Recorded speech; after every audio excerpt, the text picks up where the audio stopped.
Bueno, veo que somos más o menos ya el número habitual de 13, 14 personas. Seguramente alguien se va a sumar un poquito más tarde.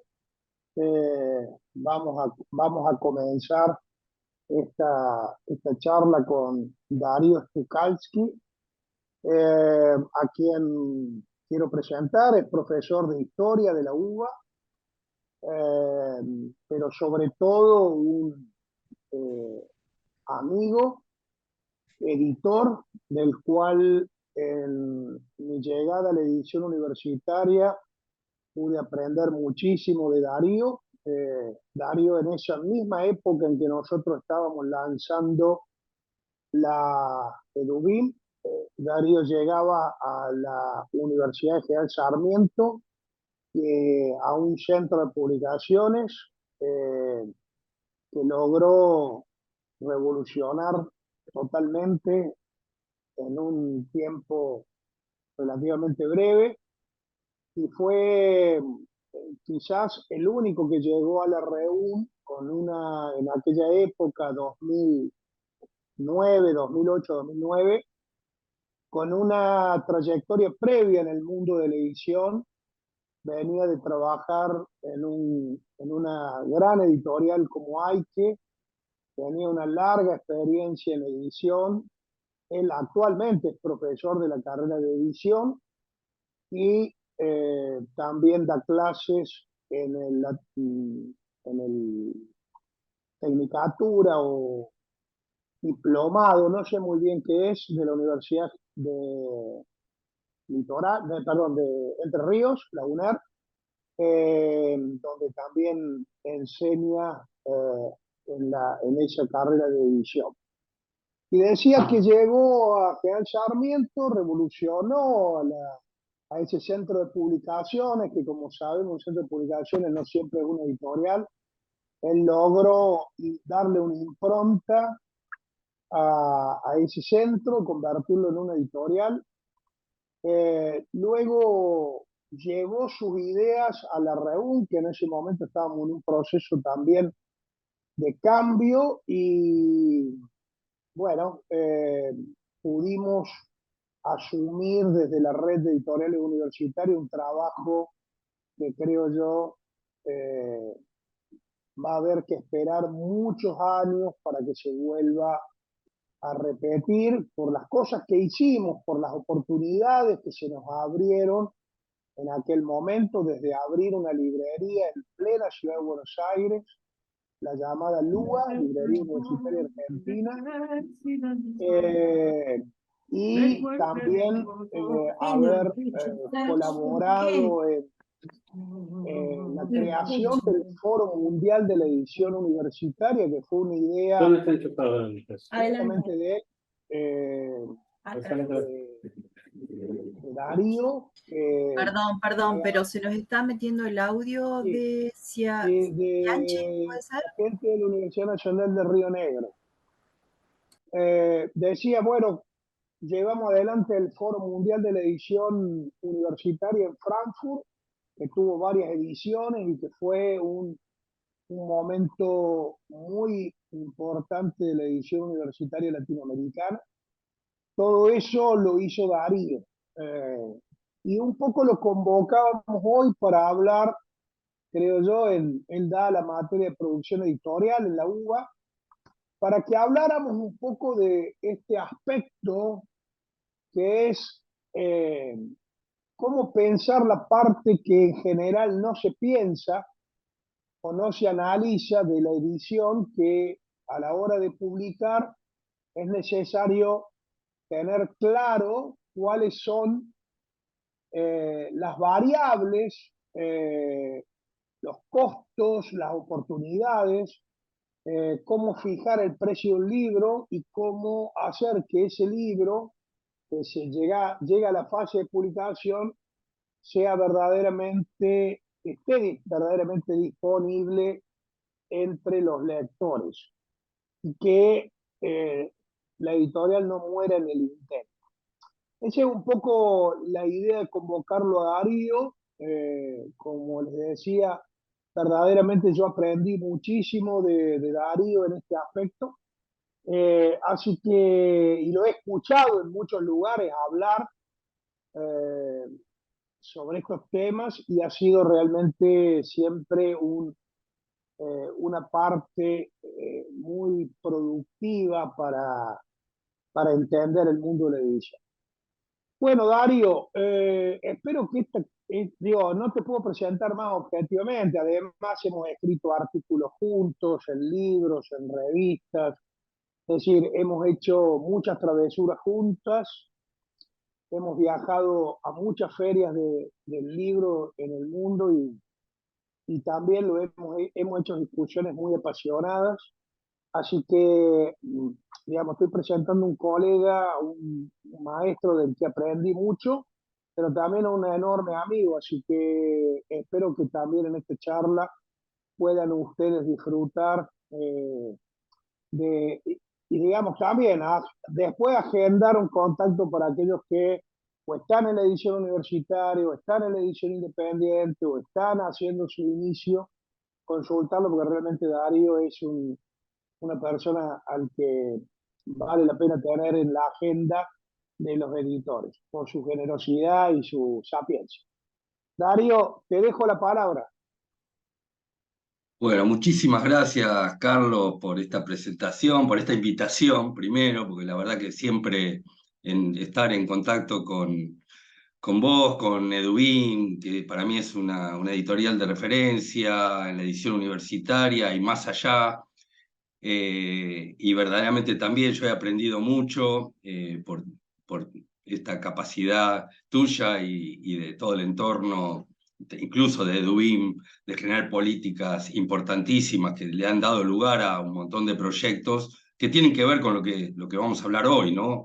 Que en definitiva hoy el tema era la economía del libro y muchos de esos proyectos y muchos de esos iniciativas tenían que ver eh, con llevar adelante, digo, gran parte de lo que significa la economía del libro, ¿no? Bueno, crear una librería universitaria, la LUA, por ejemplo, Librería Universitaria Argentina, tiene que ver con eso, con una salida, llegar a un público amplio. Bueno, el foro mundial tenía que ver también con llevar adelante un debate que estaba en el centro de los debates que nosotros teníamos, cuando recién mencionaba la idea bueno, de cómo fue la transformación de tener una editoría, de pasar de un departamento de publicaciones a una editorial, tiene que ver con algo que solía pasar hacía tiempo, que cada vez se está transformando más en que el departamento de publicación era más bien un servicio a los investigadores, cosa que de alguna manera la universidad tiene unos investigadores de gran valor y a los cuales hay que acompañar, pero bueno, ponerle a eso una lógica editorial, ¿no? Que era parte del gran debate, porque los libros quedaban en un depósito, se producían 50 ejemplares para que haya un ISBN, y sin embargo teníamos libros que eran maravillosos, o libros que podían ser transformados en libros editados para un público amplio y llevarlo a esa dimensión, lo cual ahí está una gran diferencia entre lo que es un departamento de publicación y una editorial, que en última instancia tiene que ver, hablando de la edición universitaria, con que la universidad tiene mucho para decirle al mundo, y quedarse en los límites de la universidad, mirando hacia adentro, mirando exclusivamente al sector académico, de alguna manera, como editores, podemos hacer mucho para llevar todo eso que se dice en la universidad hacia afuera. Y puedo asegurarles que, bueno, en los recorridos, esto por supuesto tiene consecuencias sobre la economía del libro. Como editor, a lo largo de mi trayectoria he visto y he tenido autores que se han podido comprar su casa gracias a un libro que han escrito. Esto es, libros que han tenido cientos de miles de ejemplares vendidos, o libros que incluso hicimos en la editorial de la Universidad de General Sarmiento, que han tenido recorridos, estamos hablando de 70.000 ejemplares, 50.000 ejemplares, o que han instalado nuevas miradas, bueno, en última instancia le han podido cambiar la vida a gente, por ejemplo, ¿no? Desde una universidad llegar a un público amplio, mucho más amplio, que no es solamente, exclusivamente el público académico, con una mirada alternativa que logró instalar cosas, y esto, bueno, muchas editoriales lo están haciendo, y creo que hay un recorrido en la edición universitaria que tiende a mirar a un público más amplio, y llevar verdaderamente todo lo que se produce en las universidades, que verdaderamente tiene mucho para decir, a ese público amplio. Bueno, esto es parte de lo que... de lo que pretendo decir en esta charla. Me da mucha alegría también encontrarme acá con nombres conocidos, caras conocidas, y bueno, espero que bueno, podamos construir en esta charla cosas que puedan servir en última instancia, ¿no? Bueno, como les dijo Carlos, yo no soy contador. Cuando hablamos de la economía del libro, yo voy a poner un eje en una formación que tengo que tiene más que ver con las ciencias, con la historia, con las ciencias sociales, la economía y la experiencia editorial. Con lo cual voy a hacer un recorrido que hace a la historia también, sobre cómo el concepto mismo de la economía del libro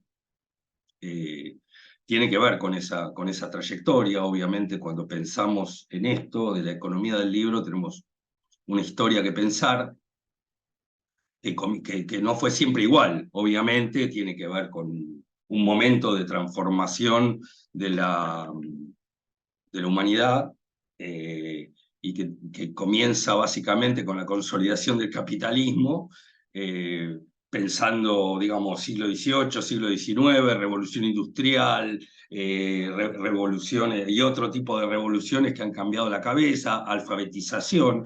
Piensen que hacia el fin del siglo XVIII, XIX, la gente que leía era solamente clase dominante, y que esto se generaliza a partir del siglo XIX y con nuevos lectores que se incorporan, y con otra mirada cuando se conforma el editor moderno. Pensar el editor moderno, profesionalizado, ya no un librero o un impresor, un imprentero, como hasta ese momento era el recorrido habitual, sino un editor profesionalizado, con una lógica que tenía que ver con este nuevo sistema, con la consolidación de este sistema económico capitalista, que le da una lógica vinculada con este capitalismo, que no siempre fue igual a lo largo de la historia, y de eso tenemos que pensar cuando hablamos de economía del libro, porque siempre el capitalismo ha tenido grandes transformaciones a lo largo de la historia,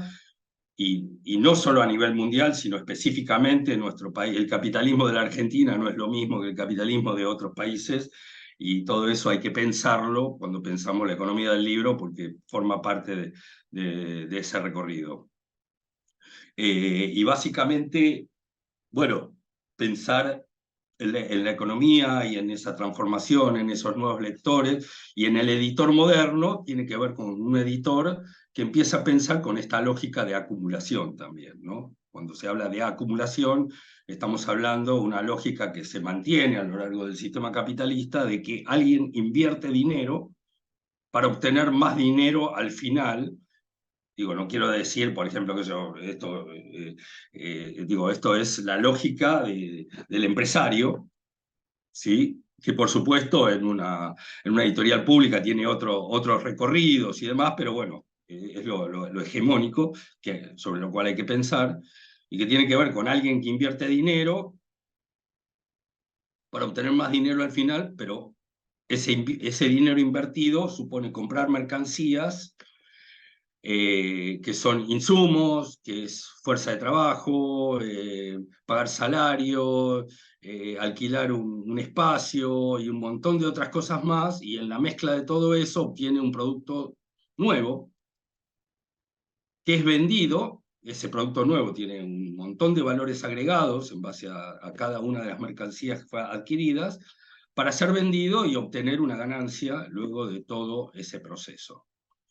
Esto, bueno, cuando surge el editor moderno, esto es parte de la lógica, al mismo tiempo que la lógica de los empresarios que surgen bajo ese recorrido, y que, bueno, hay que pensar también en las transformaciones de estos empresarios a lo largo de la historia, porque no siempre tampoco fueron igual. Si nos ponemos a pensar en los recorridos empresariales que tuvieron que ver con la economía del libro a lo largo de la historia. Digo, yo me acuerdo cuando empecé a trabajar en el año 86 en una editorial, era una editorial nacional, y conocí a los dueños, por ejemplo. Y los dueños me bajaban línea, me enseñaban, tenían una idea, o incluso cuando empecé a trabajar en Aike, mis jefes eran los dueños de la empresa. Una empresa que luego se transnacionaliza, ¿sí? Y ya no se sabía quién era el dueño. Era una empresa transnacional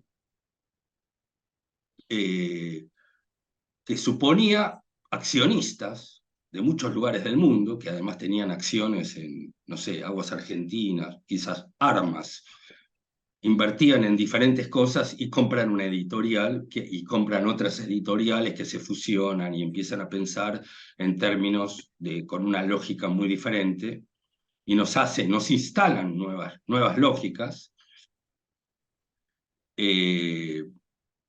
con una lógica que fue transformada, que especialmente es hegemónica a partir de las transformaciones del capitalismo que comienzan en la década del 70 y con las crisis de los 70, con una lógica que cambia el eje de una lógica industrial, que fue eje bastante desde la década del 30 hasta los 70, a una lógica financiera, ¿no? Y que de alguna manera tiene que ver con esta transnacionalización, que hoy tiene una hegemonía muy importante a nivel mundial, y acá en Argentina también, y que marca de alguna manera ciertas lógicas sobre las cuales podemos pensar cuando miramos, por ejemplo, las estadísticas sobre el libro, la producción de libros y la cámara digamos, los ISBN que se generan en la Cámara del Libro. Históricamente Argentina tiene una producción promedio, más o menos, alrededor, no recuerdo la del último año,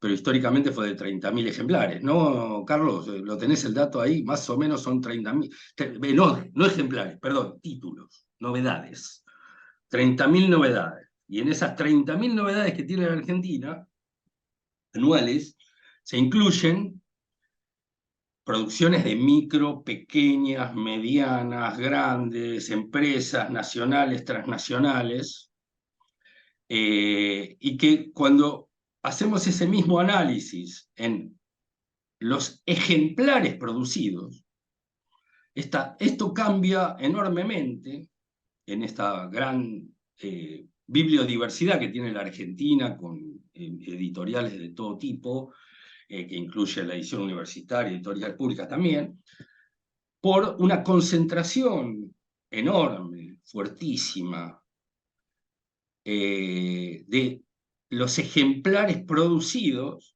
por 5 grandes grupos, que más o menos superan el 40% de los libros producidos anuales. Ejemplares, no digo novedades, digo ejemplares, lo cual supone una concentración enorme, tanto en términos empresariales como en términos regionales. Y esto para los editores que no son de Capital o del Gran Buenos Aires es un tema importante, y ahí el gran valor también que tiene la edición universitaria, por ejemplo, que regionaliza y rompe con esta centralización, ¿no? Y en esta lógica de concentración que no es solamente argentina y tiene que ver con una lógica internacional.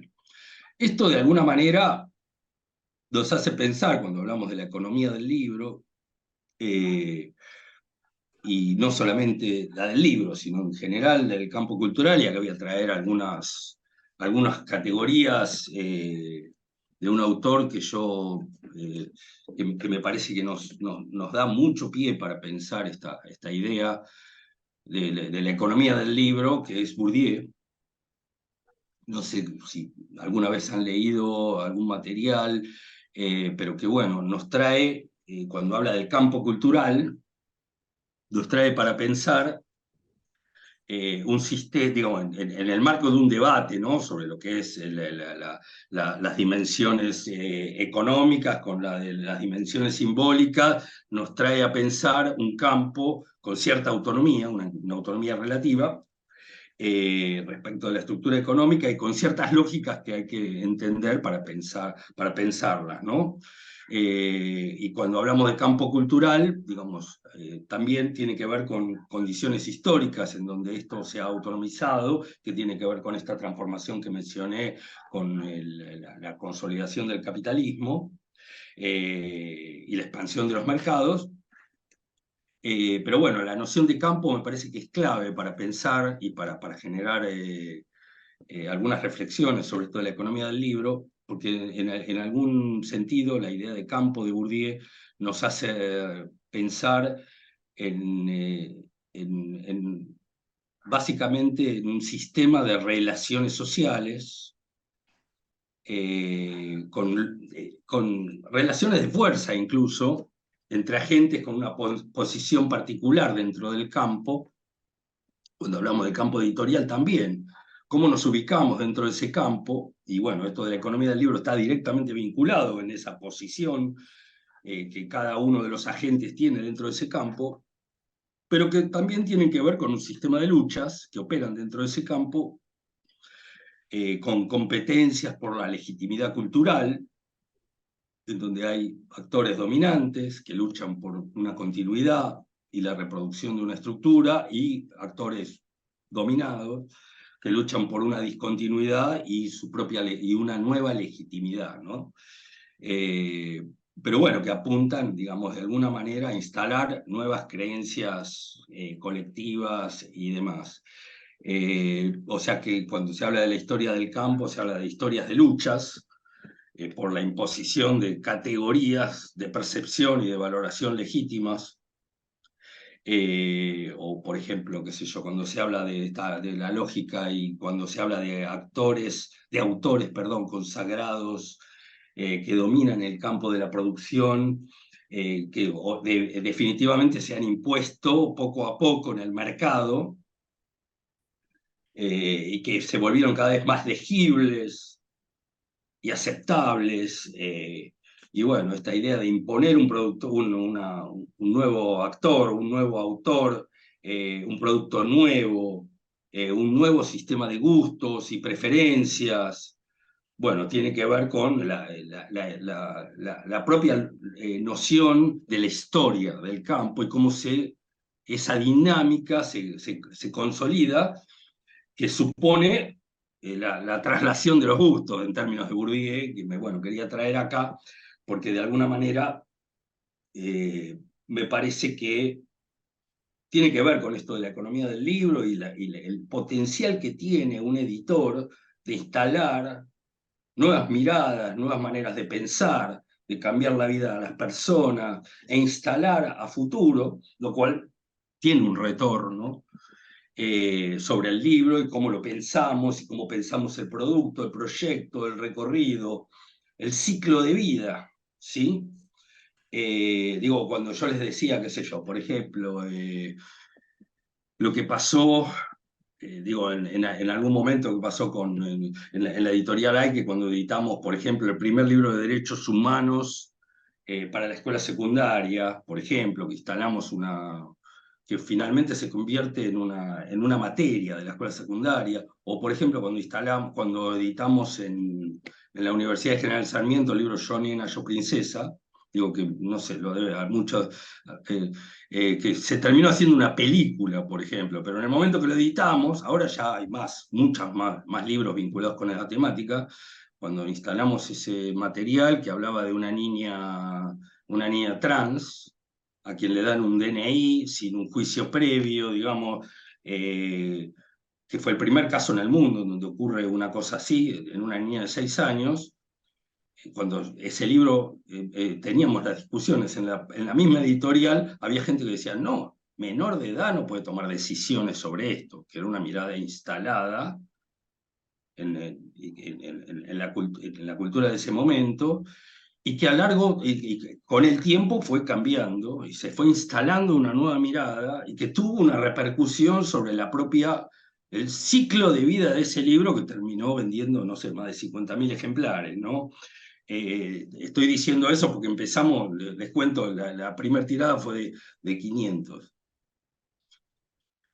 Y esto se lo cuento porque, claro, uno va probando, va instalando, tenés un autor que instala y que finalmente se termina, una autora como Gabriela Mansilla, que termina siendo un referente sobre la temática, e instalando un recorrido que cambia maneras de pensar y, bueno, cambia vidas. O sea, ¿no? Muchas familias, lo que ha ocurrido, que han leído ese libro, bueno, han podido pensar de otra manera ese recorrido.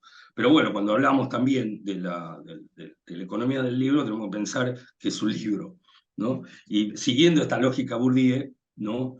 Y la idea del campo, cuando Bourdieu habla de los bienes simbólicos, habla de bienes que están diferenciados de otras mercancías, ¿sí? Del sistema capitalista. O sea, tienen una particularidad que es el doble carácter. No sé si oyeron hablar de esto, del doble carácter del libro, en tanto mercancía, que es lo que más lo asimila a otros bienes, a otras mercancías, que apela al valor comercial, que habla en tanto objeto producido industrialmente, un libro como una suma de insumos y valores agregados, gente que trabaja para ese libro y que cobra un sueldo un determinado, digamos, tiene ingresos vinculados con eso, como un objeto comercializable, y que de alguna manera esta idea de el libro como mercancía lo asimila a esta dimensión a otras mercancías del sistema capitalista. Ahora, tiene algo particular, obviamente, que tiene que ver con el libro en tanto significación, ¿sí? Que apela al valor simbólico, al valor cultural de su contenido, digo, y en donde su costo no es cuantificable como el resto de los insumos comerciales. Entonces, bueno, volviendo a la economía del libro, si nosotros pensamos, bueno, cuál es, digo, en la historia de la economía siempre hay un gran debate que es cuál es el valor de una mercancía, ¿no? Y bueno, ¿cuál es el valor de la mercancía libro? Que tendríamos que pensar teniendo en cuenta estas dos facetas, digamos, que tiene este doble carácter del libro. Bueno, obviamente vinculado con el valor de la dimensión mercantil, bueno, es algo que se vincula con otras mercancías. Y bueno, que tiene que ver también con, bueno, los grandes debates sobre la teoría del valor, digo, la idea del valor trabajo, qué es lo que hace que una mercancía sea intercambiable por otra mercancía. Hay algo teórico de fondo acá. Y bueno, los economistas que hablan del valor trabajo refieren a que lo que hace que una mercancía sea intercambiable por otras mercancías es que todas son productos del trabajo humano, y es lo que le da un valor que es diferente del precio. ¿Sí? El precio es algo que está vinculado con eso, pero que está relacionado con la oferta y demanda del mercado. Ahora, esto vinculado con, bueno, hay otras maneras de pensar el valor en las los debates en economía, como por ejemplo el valor en términos de la teoría subjetiva del valor, el valor vinculado con la utilidad, ¿no? Separando la idea del valor del trabajo, porque en última instancia cuando uno habla de la teoría del valor trabajo, habla de relaciones sociales, y pone arriba de la mesa un conjunto de relaciones sociales para reflexionar además, ¿no? Hasta acá vamos, perdón, ¿se va entendiendo? ¿Vamos bien? Cualquier cosa, díganme, frenamos. Ahora bien, cuando hablamos del valor de un libro, Perdón, ¿sí? perdón. Sí.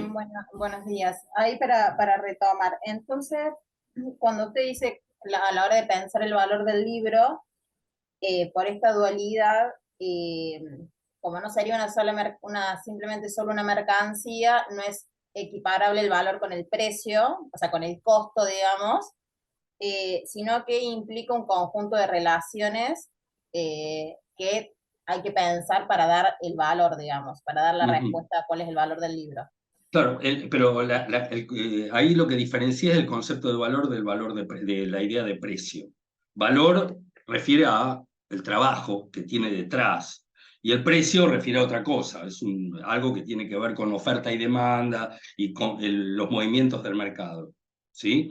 Pero ahora me falta otra dimensión, digamos que es el doble carácter. Hasta acá hablé de la mercancía como otras mercancías, pero cuando hablamos de la mercancía, perdón, del libro en tanto un bien simbólico, ¿cómo valorar esa dimensión simbólica?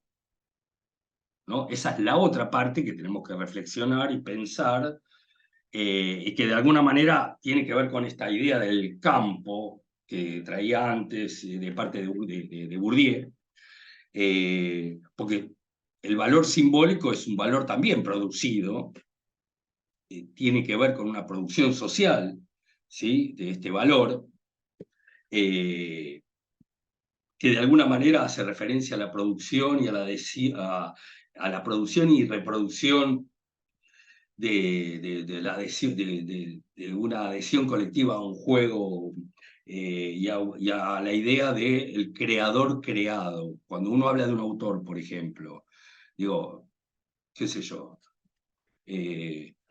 Borges no fue siempre Borges.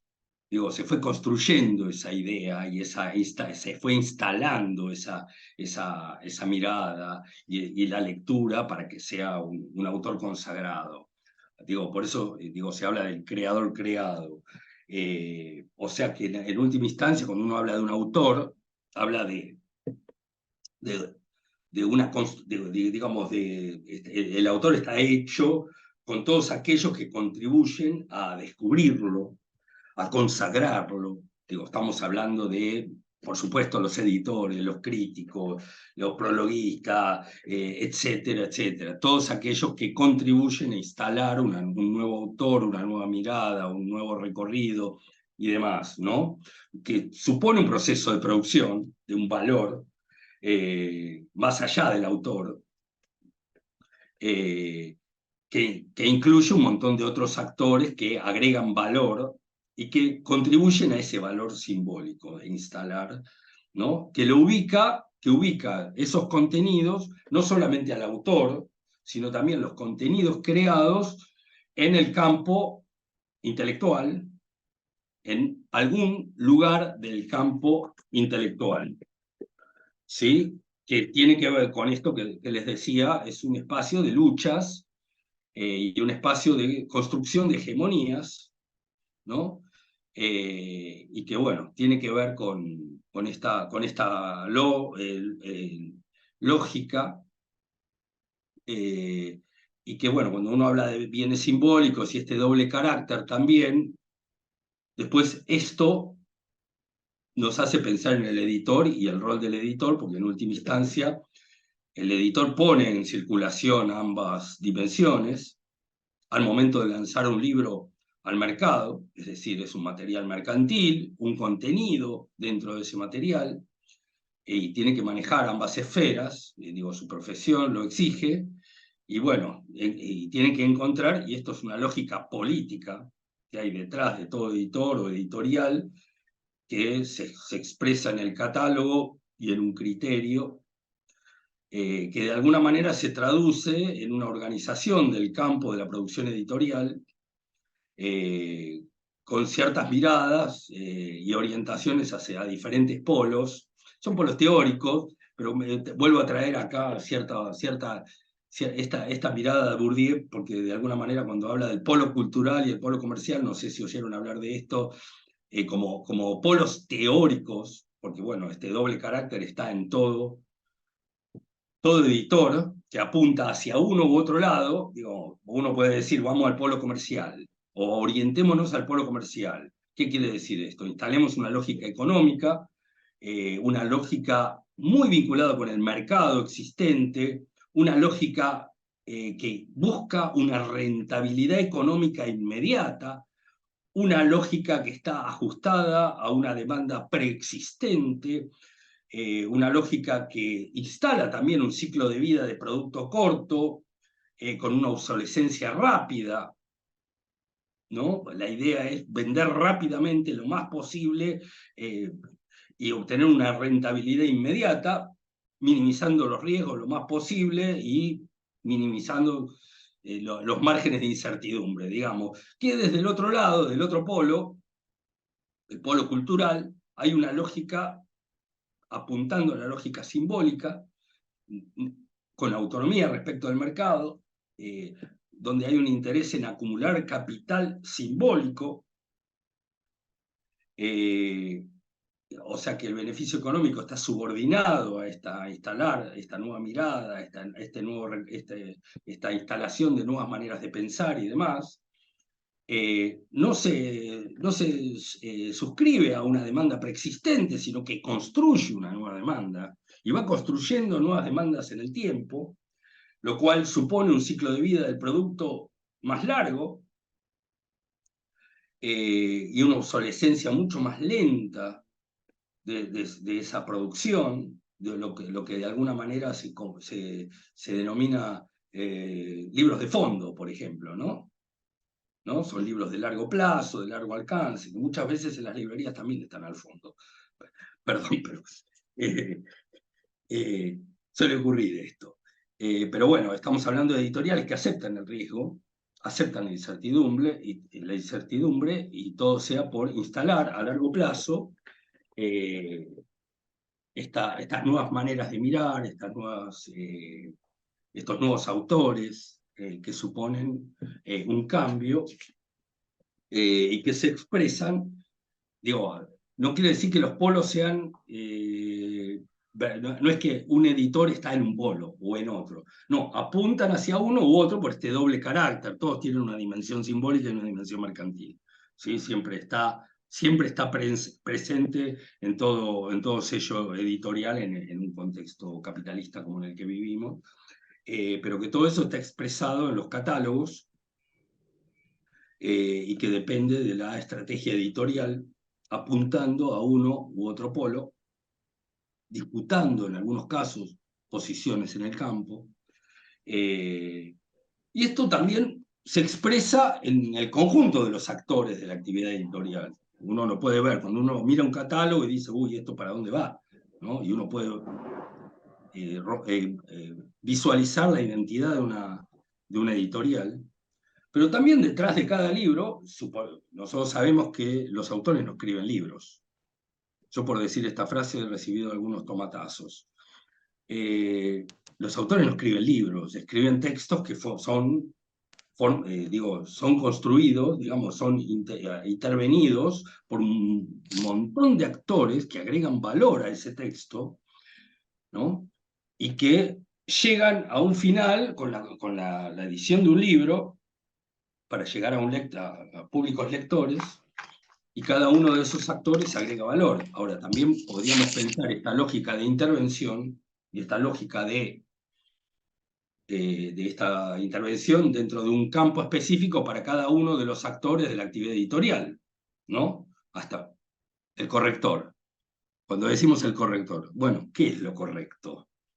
Digo, esto también es construido a lo largo del tiempo y cada corrector puede intervenir con una nueva mirada, digo, y bueno, obviamente, que eso, por ejemplo, lo que ha ocurrido en los últimos tiempos con el lenguaje inclusivo, ¿no? Por ejemplo, también ha tenido una mirada alternativa donde hay una instalación y una intervención sobre el campo de la escritura, ¿no? Por ejemplo, bueno, o el diseño, si uno mira lo del diseño hace 50 años y el diseño de ahora y demás, bueno, también supone intervenciones y un campo que refiere a eso, y cada uno de estos actores y cada uno de los actores de la actividad editorial tiene una manera de intervenir y está en un campo donde hay disputas y donde hay hegemonías y donde hay relaciones de fuerza y demás, para reflexionar y para pensar, y como editores de alguna manera solemos acudir y pensar en incluir estos actores en el proceso como parte de nuestra lógica editorial para pensar un resultado que supone una intervención diferente, alternativa y demás, ¿no? Bueno, no sé, hasta acá vamos bien, si hay alguna consulta, seguimos, me dicen. Cuando pensamos en la economía del libro, cuando pensamos en una editorial y demás, y así como hablamos de los polos, el polo comercial, el polo simbólico, ese doble carácter y demás, y pensamos en un sello editorial, que es lo que de alguna manera todos ustedes están trabajando en eso, tenemos que pensar en las propias lógicas que intervienen en la economía del libro, ¿no? Las diferentes lógicas que intervienen en la economía del libro. Digamos, yo esto lo aprendí en un comité editorial, por ejemplo. Nos reuníamos en un comité editorial y estaban los diferentes gerentes de las diferentes áreas de una editorial grande, en donde estaba el gerente editorial, el gerente de producción industrial, el gerente comercial, el gerente administrativo financiero. Digo, cuando hablo de gerentes es porque en esa editorial había. No, esto, cuando uno abre una editorial unipersonal, uno puede incluir todas estas lógicas también, actuando uno personalmente con las diferentes lógicas, la lógica editorial, la lógica de producción industrial, la lógica comercial, la lógica administrativo-financiero, ¿no? Cuando hablamos de la lógica editorial, estamos hablando de el capital simbólico, ¿no? Y el lugar que ocupa como valor, la instalación de un valor simbólico en el campo editorial y que se expresa de alguna manera en el catálogo en esta dimensión simbólica. Cuando hablamos de la producción industrial, también estamos hablando de objetos, ¿no? Que se reproducen de una determinada manera y que también puede instalar lógica y que puede ser dominante también, ¿no? Qué sé yo, por ejemplo, yo edito una editorial, no sé si la conocen, la editorial Taschen, de arte, una editorial, no sé si la conocen, es una editorial que se ha convertido, ha sido internacional, y que por una cuestión, en general los libros de arte son muy caros de hacer, pero bueno, en la medida en que pueden establecer una tirada enorme de cientos de miles de ejemplares, para producir para todo el mundo, lo que hacen los tipos es de pronto irse a China y hacer una tirada para todo el mundo. Y en esa tirada para todo el mundo, por ejemplo, por supuesto, estamos hablando de producción industrial y una impresión digamos, a 4 tintas o más, ¿sí? Pero que tiene un problema, porque hay diferentes idiomas. Entonces, lo que hacen es adaptar las partes del idioma a una tinta, hacen toda la producción, dejan para el final la tirada específica para el idioma al cual va, o al país al cual va a ir ese libro, y cambian la tinta y producen específicamente para ese país, ¿sí? O sea, hace primero toda la producción de cientos de miles de ejemplares. Incluso Darío hacen de un mismo libro versión tapa dura, versión tapa blanda, ¿no? Sí, sí, claro, Para pero una lengua, dos claro, lenguas, 10 lenguas. claro, y ahí, digo, utilizando el mismo interior, digo, ahí tenés otro asunto de pensar en la economía, lo que se llama la economía de escala en la producción de un libro, ¿no? Entonces, con tiradas amplias, el costo unitario obviamente se reduce enormemente, y tienen esta lógica que sirve para una producción a nivel mundial y que les abarata los costos unitarios, que por supuesto se traducen en el PVP, el precio de venta al público final. ¿Sí? Bueno, de igual manera, digo, en ese caso hay una lógica hegemónica, hay una lógica dominante dentro de esa editorial que apunta a la producción industrial. Digo, así como también uno podría pensar en la lógica comercial y ciertas editoriales que tienen el eje en esta lógica, ¿no? Y en los canales de venta, ¿no? Por ejemplo, qué sé yo, aquellas editoriales que se dedicaban a producir en los kioscos de diario y que vendían en los kioscos de diario. También tenían una lógica específica para producir libros que iban ahí, ¿no? Incluso determinaba la lógica editorial en algún punto, ¿no? O la lógica administrativa financiera, que refiere también, si pones el eje en eso, en la tasa de ganancia, bueno, con respecto a las transnacionales que han llegado acá, que vinieron inversores de otros lados del mundo, lo que quieren es una rentabilidad rápida y también pueden instalar esta lógica financiera como dominante que frente a las otras lógicas de la editorial, ¿no? Bueno, estas cuatro lógicas, la lógica editorial, la lógica de producción industrial, la lógica comercial, la lógica administrativa financiera, están en todos los sellos editoriales. Como les decía, no necesariamente tiene que haber un gerente de cada uno, esto para las editoriales grandes, sino si es unipersonal, esto puede estar en la cabeza del editor que lo lleve, o sea que no lo excluye. Bueno, la otra dimensión, digamos, para pensar en la economía, digamos, de un libro que está también vinculado con esto de lo cual estábamos hablando, es la idea de costo y precio, ¿no? Que de alguna manera también está vinculado a los actores que participan para que ese libro exista, digamos. Bueno, cuando hablamos del precio, hablamos de un parámetro de intercambio en el mercado, el valor monetario de un bien, y cuando hablamos de costo, bueno, de alguna manera es la expresión de los procesos y los insumos que permiten la existencia de ese bien, ¿sí?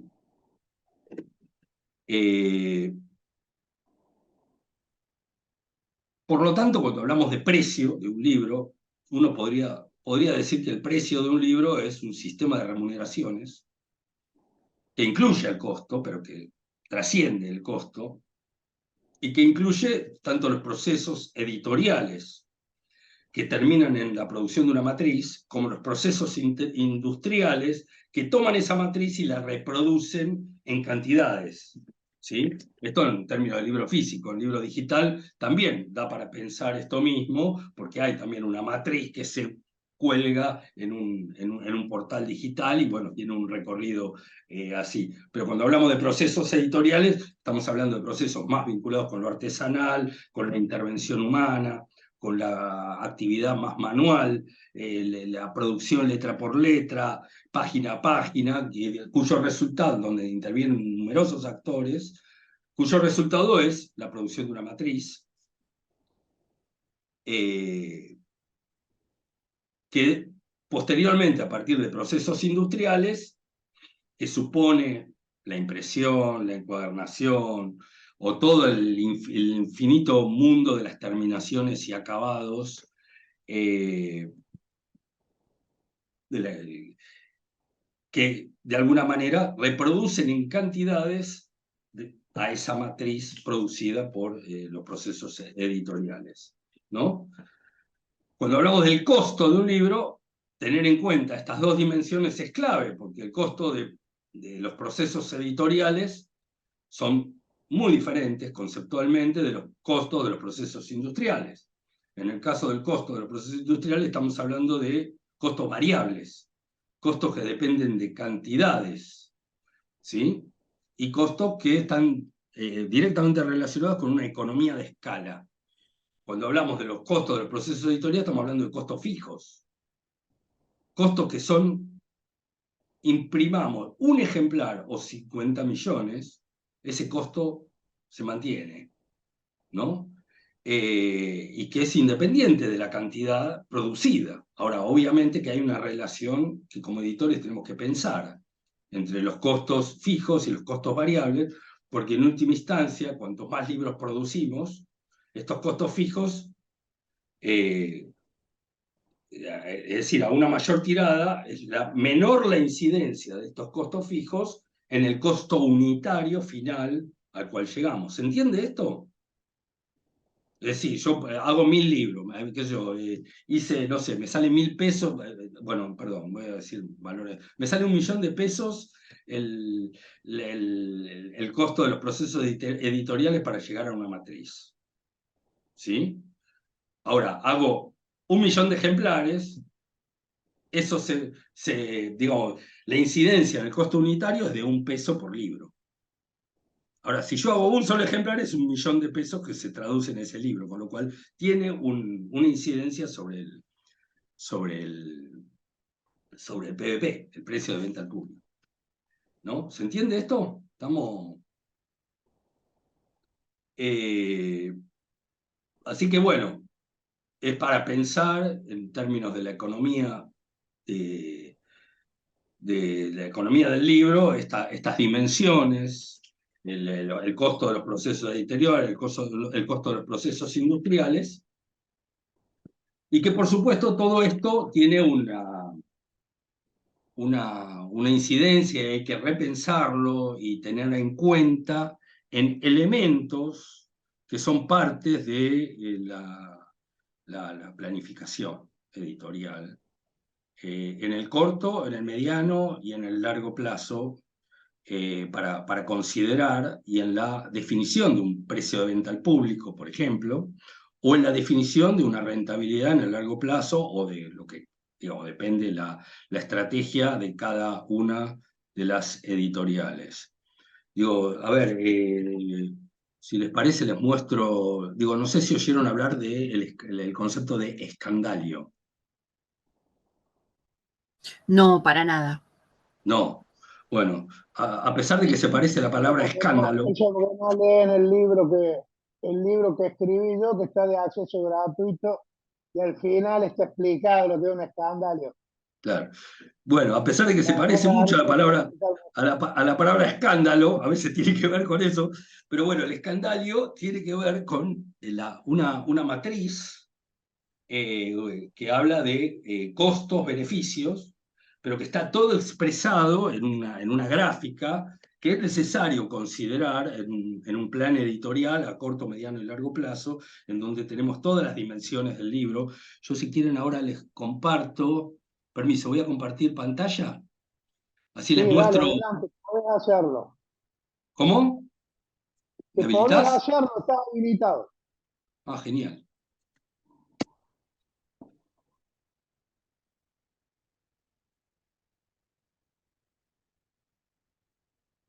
Tenés una flecha verde abajo que debe de decir Sí, sí, sí. compartir Sí, sí, pantalla. estoy. ¿Ven algo? Ahí está. Bueno.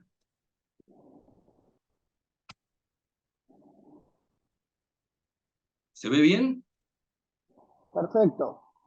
Bueno, esto, qué sé yo hice un ejercicio acá para traer acá, pero que está hecho sobre la base de un escandalio que yo construía habitualmente en todas mis editoriales, en donde digo, ponía un escandalio editorial, donde hablaba del margen de rentabilidad de los libros. Bueno, esto es una editorial privada, en donde tenemos diferentes colecciones, ven a la izquierda, siguen mi recorrido con Sí, sí, el... estamos viendo perfectamente. Bien, donde hablamos de diferentes obras que están en diferentes colecciones, ¿no? Donde tenemos que definir un PVP, que es un precio de venta al público. Esto es un escandalio a 3 años, ¿sí? En donde yo digo, y acá es lo que yo les digo cuando hacemos un comité editorial, que nos reunimos el gerente editorial, el gerente de producción, el gerente comercial, el gerente administrativo financiero. El gerente editorial trae un plan y le dice, y lo habla, bueno, ese plan está articulado con demandas y cosas que también se articulan con todas las dimensiones, y le dice al gerente comercial, che, de este plan, decime, de cada uno de estos libros, de estas colecciones, ¿cuántos ejemplares voy a vender año a año? ¿Qué te parece vos que estás en esta, que tenés la mirada comercial? ¿Cuánto voy a vender en el 2024, en el 2025, en el 2026?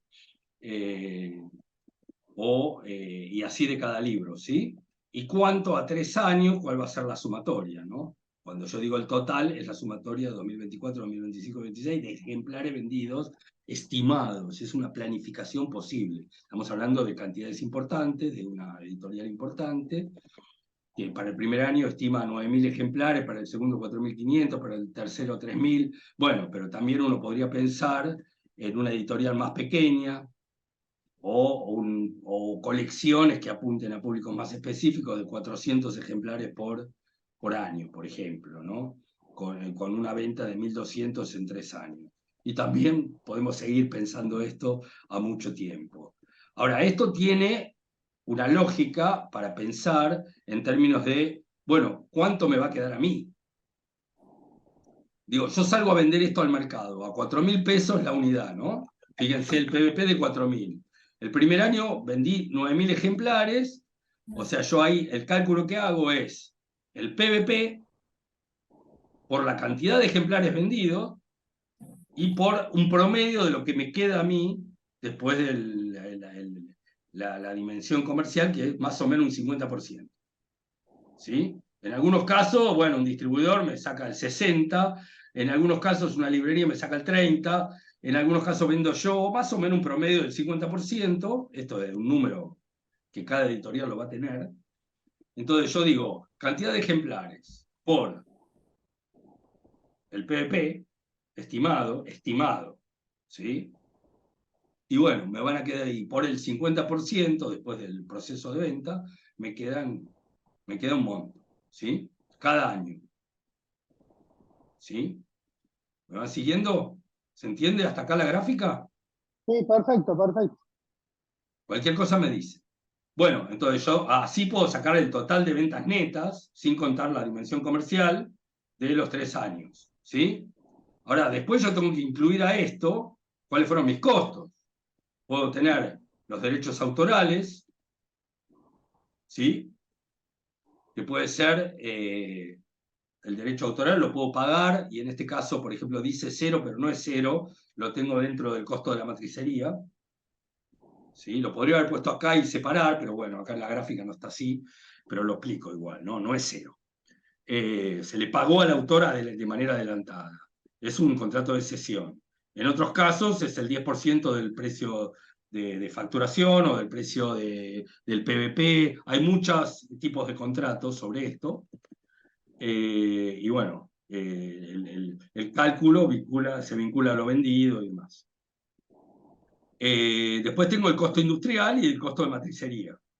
Costo industrial es, bueno, en este caso, no sé si ven acá, arriba, ¿ven? Sí, Que es el 900 pesos la unidad por la cantidad de unidades vendidas. La cantidad de unidades vendidas. Es el costo industrial estimado, ¿sí? Que por supuesto es un presupuesto que me pasa una imprenta, ¿no? Una imprenta o una encuadernadora, o digamos, si uno se encarga de todo el proceso de producción, cosa que yo he hecho muchos años, digo, acá se incluye el papel, se incluye el proceso de impresión, ¿sí? El proceso de encuadernación, las terminaciones y acabados, etcétera, etcétera, etcétera. ¿Sí? El costo industrial. Después, el costo de matricería, que supone, hasta que llegamos a la matriz, es el costo fijo. Fíjense que en un caso es un costo unitario por la cantidad de la tirada, ¿sí? Y en el caso de la matricería es un costo fijo, ¿no? Con lo cual, cuando hablamos del margen bruto, yo tengo que restar tanto el costo industrial como el costo de la matricería, ¿sí? Y el costo de derechos de autor, etc. ¿No? Lo cual me queda acá, bueno, miro, 55%, ¿cuánto me queda? Pero no es real eso, porque hay otros costos que hay que considerar, que son los costos más vinculados con los costos fijos de la estructura editorial, como por ejemplo los salarios de los empleados que están en edición y producción, u otros costos vinculados con la edición, digo, que tienen que ver con costos de compras generales de la editorial, o costos de promoción, ¿sí? Que yo en este caso instalé un porcentaje sobre el costo final y que se reparte entre todos los libros de ese año. No es que ese libro tiene el costo total. Digo, el costo de estructura se reparte entre todos los libros que se van a vender durante el siguiente año. Pero están incluidos acá. Los costos de distribución, los costos de administración, y bueno, todo está incluido acá, lo cual me da un margen neto, finalmente, restando de lo vendido a los costos, con un determinado PVP y demás, que me da un porcentaje final de margen, que en este caso está en el 10%, en otro más chiquitito, en algunos casos no. O en algunos casos hasta puede llegar a ser negativo. Pero eso, bueno, tiene que ver con una política editorial. Yo, por ejemplo, quiero contarles que un escandalio tiene una dimensión política. Y esa dimensión política lo da una estrategia editorial. Yo recuerdo, cuando yo hacía estos escandalios, antes que la editorial fuera transnacionalizada, estamos hablando de la editorial comercial en la que trabajé muchos años, yo tenía en algunas líneas de libros y de colecciones la posibilidad de recuperar la inversión en 3 años. Cuando fue transnacionalizada, el escandalio no admitía pasar el año, lo cual tenía consecuencias sobre los contenidos, en última instancia. Porque en última instancia había que apelar más a autores más consagrados para poder tener una rentabilidad mayor y demás, o apelar a una rentabilidad más rápida, a no instalar cosas en el largo plazo. Hay una mirada que tiene que ver, el escandalio puede determinar el lugar de la editorial, en el campo editorial. Se apunta a un campo comercial y con una rentabilidad rápida y el escandalio te exigen una rentabilidad inmediata, y bueno, las decisiones a veces repercuten sobre ese lugar y sobre la incidencia en el campo editorial. ¿Se entiende esto? Que es conceptual y políticamente fuerte para pensar la estructura editorial del planeta y de la Argentina. Y como de alguna manera muchas miradas instalan colecciones y catálogos que hacen a una reproducción rápida y no a la instalación de un contenido mucho más que puede quedarse en el largo plazo y que puede apelar a instalar nuevas miradas, nuevos pensamientos y demás. Bueno, otro elemento es, bueno, lo que se llama el punto de equilibrio, ¿no? ¿Qué quiere decir esto, el punto de equilibrio? Bueno, yo tengo un precio de venta, que ya se los mostré acá, que era de 4.000 pesos la unidad. Ahora, cuando lo vendo, a mí me quedan, después que lo vendí, me quedan 2.000 en el proceso comercial. Y al mismo tiempo tengo un montón de costos, ¿no? Que es la sumatoria de todos los costos que les mencioné recién. Bueno, ¿cuál es el punto de equilibrio? ¿Sí? De ver de esos costos totales, finales, dividido el valor que me llega a mí de las ventas al 50%, ¿cuántos ejemplares tengo que vender para recuperar la inversión que hice? Esto es lo que se llama el punto de equilibrio, digamos, donde yo, dentro de todo, recupero la inversión. Es decir, en este caso, evidentemente voy a tener que vender 14.000 ejemplares. en otros casos tengo que vender menos, pero siempre es importante determinar,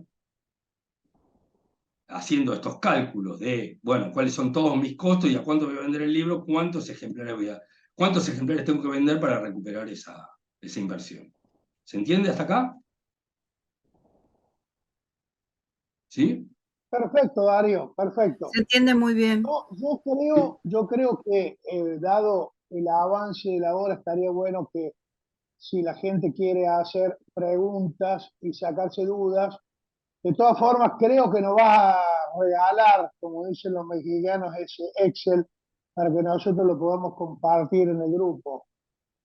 Sí, sí. No, lo armé justamente para eso. Por supuesto, Bien, digo, hay otros Excel que uno podría pensar y traer, qué sé yo, por ejemplo, un Excel vinculado con los costos de producción editorial, donde tenés cada uno de los de trabajos y los valores agregados que tenés que incorporar, el Excel de la producción industrial, donde también incorporás cada uno de esos valores. Digo, tengo algunos Excel acá que podría mostrar, pero bueno, si me parece que estamos en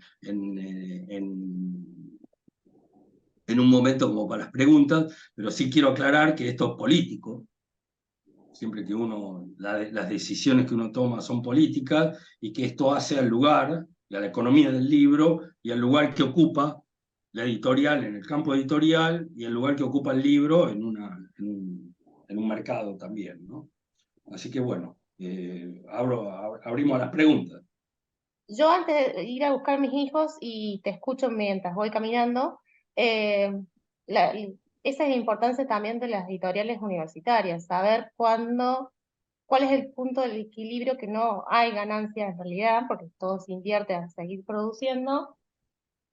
Lo que queremos, no sé, creo que es la mirada que tenemos, y la diferencia entre los long sellers que buscamos hacer, ¿se entiende? Tal cual. Claro, porque en esos casos uno puede instalar en el largo plazo, digamos, ¿no? Pero bueno, siempre en la edición universitaria siempre está esa posibilidad de pensar en públicos más amplios, y de llegadas a públicos más amplios, porque bueno, muchas veces muchas editoriales universitarias se basan en la producción, no con esta mirada, aunque la deben construir, pero con un financiamiento que, bueno, no toma en cuenta el retorno de alguna manera. Entonces, muchas veces los libros quedan en un depósito o no hay un ida y vuelta y demás, y son reflexiones que está bueno tenerlas, digamos. No por meterle una lógica de rentabilidad a la editorial, porque la lógica puede ser cultural y de instalar, de acumulación de capital simbólico y demás. Pero bueno, son dimensiones para reflexionar, digamos. Darío, si podés dejar de compartir la pantalla, total, si hace falta volver al Excel, lo ponemos. Así Sí. podemos ver la pantalla, quién levanta la mano, porque veo que hay, Perdón, sí, sí, sí. tengo primero que levantó la mano eh, a Augusto Rocamora y después Cristina Garay. Así que vamos en ese orden, ¿les parece? Hola Augusto, compañeros, ¿cómo va?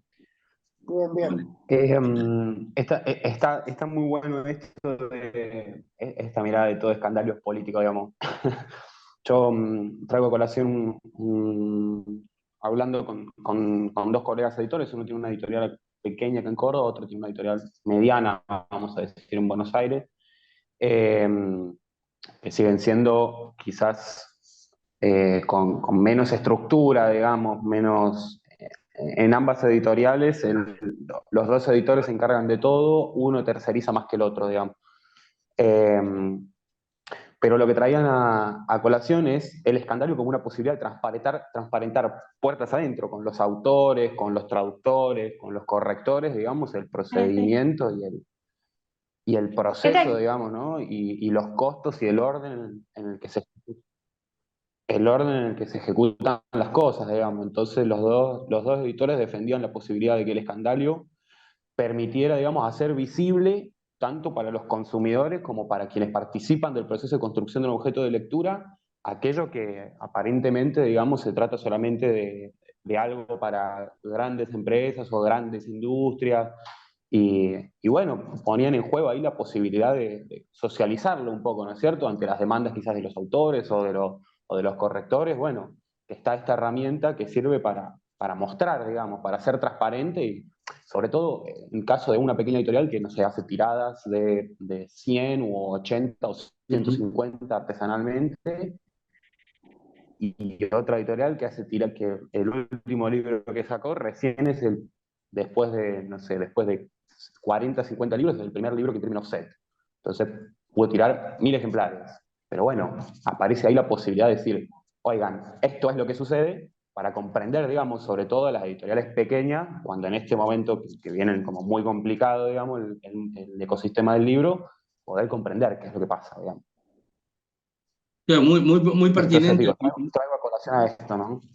No, muy pertinente el comentario, porque en definitiva, cuando uno habla del escandalio, no es solamente una herramienta para las grandes empresas. No, no, no, no. Digo, los pequeños sellos, está bien que construyan y hagan, y bueno, esto también de transparentar y visualizar. Digo, obviamente que estos escandalios se hacen también con otras gráficas, qué sé yo, incluso hasta el desagregado de cada tarea y de planificación, que uno podría usar hasta un Gantt, en donde se le incluyen los valores a cada una de esas tareas que va a realizar con relaciones entre sí para poder, incluso, no solamente económicamente, sino en términos del tiempo que va a llevar adelante el proceso de producción. Pero eso es para, no solo para grandes, sino para, digo, es una herramienta útil en general, más allá de, digo, para micro, pequeña, mediana, grande, se usa el escándalo.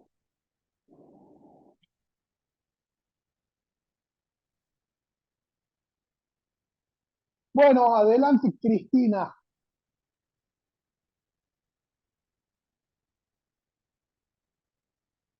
Estás muda, Cristina.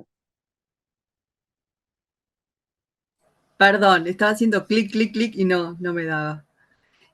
Bueno, mi pregunta tiene que ver con esta cuestión de que yo ahí vi números, me gustaría ver los criterios también, porque vos decías, estos son los números que uno hace para determinar si vamos a tener o no por lo menos si vamos a proteger la inversión o recuperar la inversión.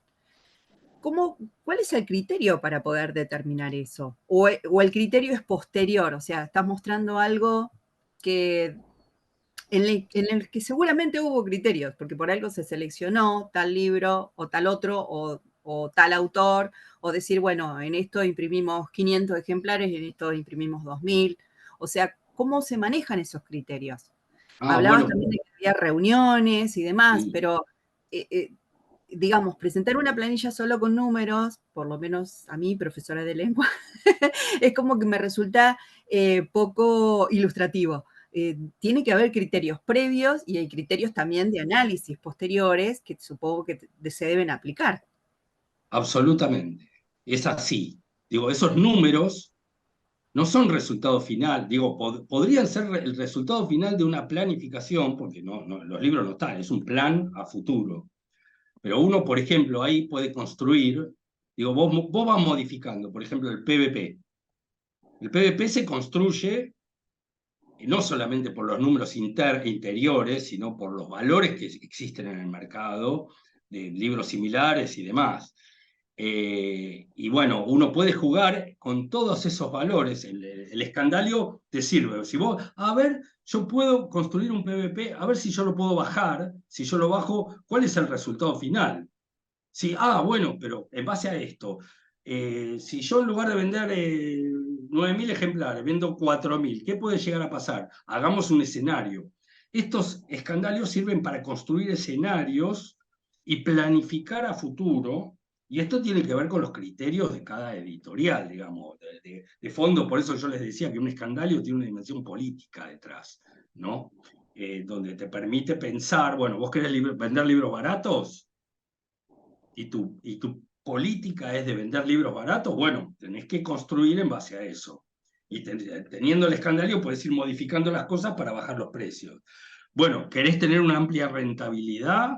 Ah, bueno, perfecto. Entonces tenés que determinar el PVP, las tiradas y cada uno de las instancias para ver de qué manera se construye esa rentabilidad. Si no te importa la rentabilidad, te importa el proceso a largo plazo y demás, también puedes tomar decisiones que suponen tiradas pequeñas, poner el eje en la reimpresión, en la vuelta a la reimpresión, y así sucesivamente se van diseñando estrategias de largo plazo y demás.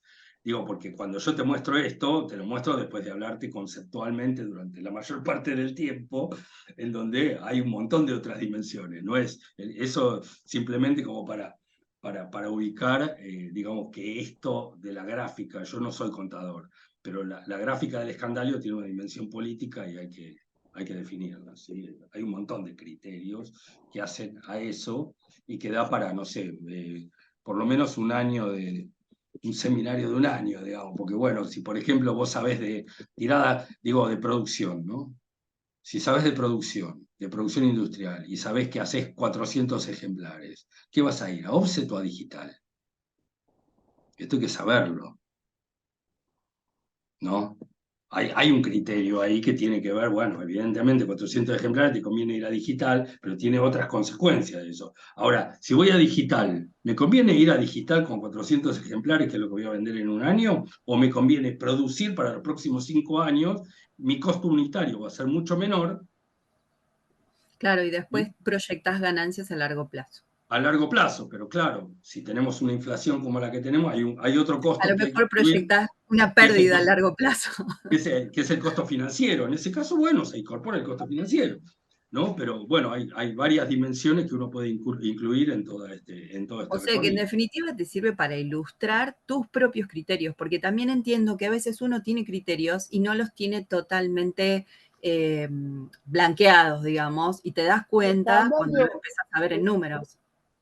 parece que el escándalo que presenta Darío es un modelo para poder pensar cómo cada uno en su editorial Claro, debe pensar, más allá de los criterios, los números fríos y duros que construyen la producción de un libro, ¿no? sí, sí, No, el desarrollo de una empresa. sí, pero más allá de la empresa, digamos, o la institución, lo que tenés acá son las lógicas.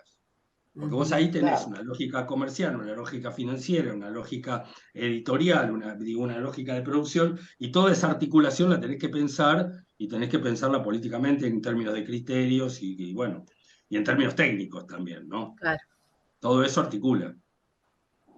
perfecto, gracias. totalmente. Les pido que bajen las manos los que ya hablaron, le damos la palabra a Alejandro, porque se me complica verlos en el tablero. Ahora sí, Alejandro, adelante.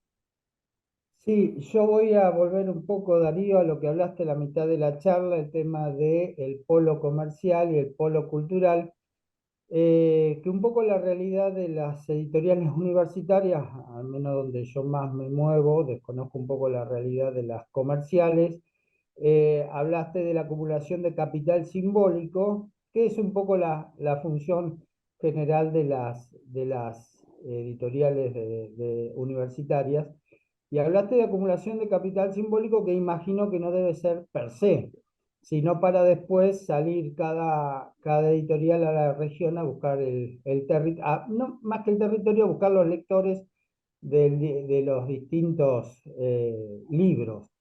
Ahora, esto me lleva a preguntarte un poco lo que hablaste al principio, cuando vos tomaste un centro de publicaciones y lo convertiste en una editorial, que dijiste que había material valiosísimo que estaba dentro del centro de publicaciones como material académico. ¿Cómo hicieron para seleccionar ese material que podía tener un público más amplio en el territorio? Porque es un poco la realidad nuestra acá en Bahía Blanca, donde hablando, digamos, yo soy un poco el que tiene mayor contacto con con los docentes y con los investigadores, y cuando hablamos del material, mi preocupación siempre es ir más allá de que, bueno, no nos quedemos que publican material de investigación, más allá de que muchos lo hacen por la necesidad del ISBN bendito, y le comentás a ver qué otro público más general o qué otros colegas en otras universidades o instituciones afines podés llegar, y medio como que se encuentran como hasta incómodos a veces porque no se quieren hacer autobombo, digamos, y esas cosas. Entonces, sobre todo a mí me preocupa la llegada a un público más general, digamos, a que en mi caso somos muy cortito de staff y bueno, llegar a Bahía Blanca, que nos conozca qué está produciendo la universidad. Entonces, mi pregunta un poco era esa del principio, de cómo hicieron que ese material que estaba escondido, entre comillas, dentro de los anaqueles del centro de publicaciones, pasara a ser un material de difusión más general. Bueno, ahí, digamos, ahí hay una respuesta que es la idea, y acá voy a usar el concepto de publisher, porque de alguna manera consolidar una editorial supone pensar anticipadamente colecciones para poder llegar a públicos amplios, digamos. Una cosa vos obviamente, como editor universitario, vos vas a recibir investigaciones y demás. Investigaciones que hay que evaluar, en general hay comité editorial para pensar, para hacer sugerencias al investigador y demás, para construir que esa investigación que tiene una mirada y una buena mirada pueda ser adaptado a un público amplio. Eso hay que pensarlo. Pero el punto de partida es entender la editorial en términos de crear colecciones para públicos amplios, en donde la universidad tiene mucho para decir, ¿no? Por ejemplo, en algún momento, cuando salió el tema de género, armamos una colección de género y por ejemplo, en otro caso, para cambiar esto, en la editorial de la Universidad General Sarmiento, instalamos una colección que se llamó Filosofía de a pie, que era, digamos, libros no académicos, y que hablaban de temas, temas de la vida cotidiana, escritos por filósofos de alto vuelo, pero escritos de una manera para un público amplio. Esto, desde lo editorial, lo que hicimos fue generar una estructura. El libro tiene que tener entre tantas y tantas páginas o tantos caracteres, ¿sí? Ponele, llevarlo hasta 128, entre 86 y 128, ¿sí? Páginas con tantos caracteres, en donde la estructura del material tiene que ser, bueno, una definición, con determinadas miradas, con bibliografía, con, no sé, definir una estructura y contratar autores o grandes filósofos que piensan sobre determinados temas en términos académicos para bajarlo a un público más amplio, ¿no? Por ejemplo, qué sé yo, el concepto de, no sé, política, el concepto de odio, el concepto de lo que fuera, ¿no? Donde desde una editorial vos generás una colección que tiene una llegada más allá del público académico, pero también en el público académico circula, pero cuya escritura no es académica, es una escritura de tipo ensayo, por ejemplo, en ese caso, ¿sí? O pensadores y pensadores de América Latina, otra colección, que fue, bueno, empezó con un congreso, en donde era un acta, donde cada uno que hablaba de un pensador escribía un textito y lo quería meter. Dijo, no, esto es una colección a largo plazo que va a tener infinidad de materiales, pero en donde tenemos que definir una estructura y contratar a los autores para que escriban en esa dirección, ¿no? En donde tiene que haber una biografía del autor, un ensayo sobre ese autor, una bibliografía que habla sobre eso, o la bibliografía misma del autor. Bueno, generar estructuras como editor para, por ejemplo, qué sé yo, cuando Carlos en Edubim hace, digo, la colección sobre libros, digamos, ¿no? Que es una colección que tiene una llegada, porque bueno, cada vez mayor, porque hay un público importante que se refiere a los libros, digo, y evidentemente ahí hay una mirada editorial para llegar a un público más amplio.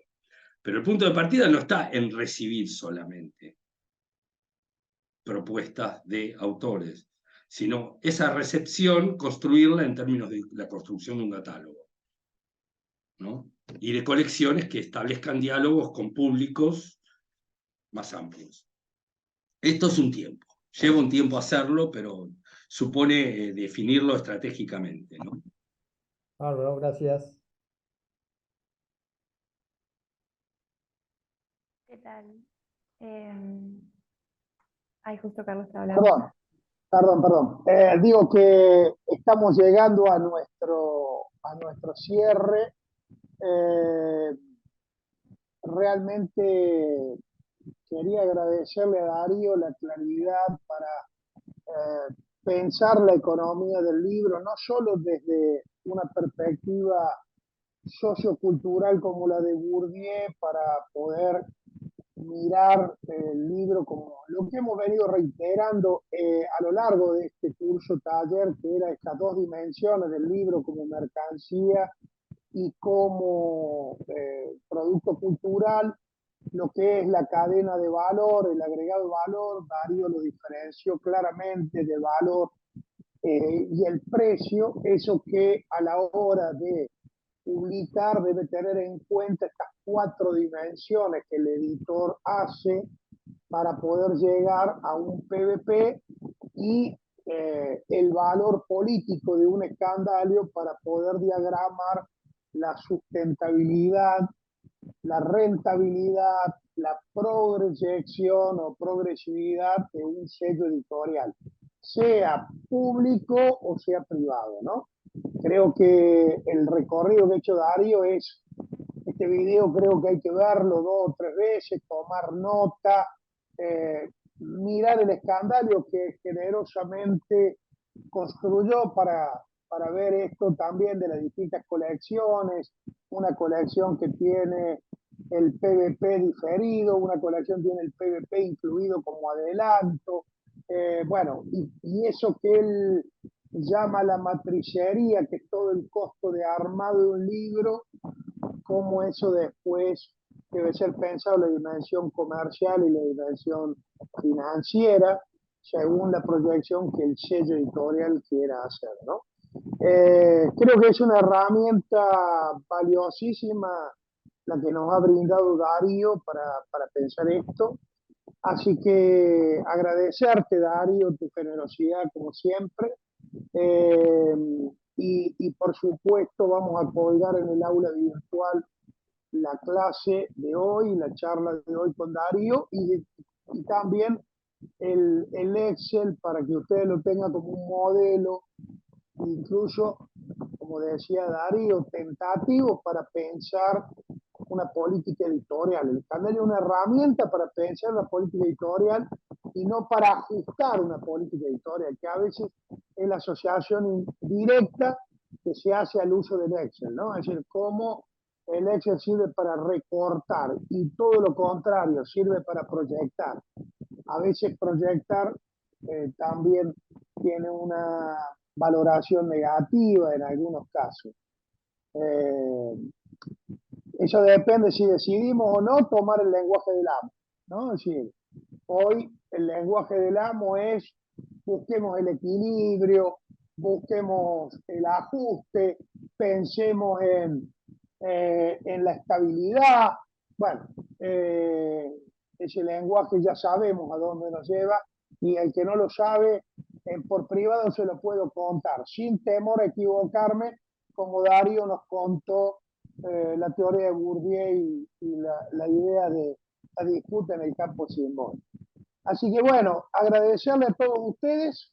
Este ha sido nuestro último encuentro, un lujo realmente el cierre, la participación de ustedes, la charla con todos los invitados, ha sido realmente 8 encuentros muy gratos y que esperemos que en vuestras vidas profesionales y laborales lo que hayan visto aquí pueda ser de utilidad y de redundancia en el trabajo que hacen cotidianamente, los que están en una editorial universitaria, los que están iniciando la carrera profesional, correctores, editores, los que participan de un emprendimiento autogestionado, los que estudian el proceso editorial o los que me acompañan en EduBIT trabajando todos los días. Así que agradecido a todos, a todas, y quedamos en contacto.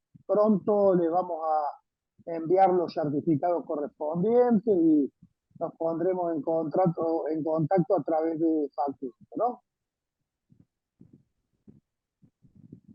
Genial, muchas gracias a todo el equipo de Udubín y a Darío. Muy interesante la charla y todo este curso. Gracias. Bueno, muchas gracias a vos. Bueno, muchas gracias. La clase. Gracias.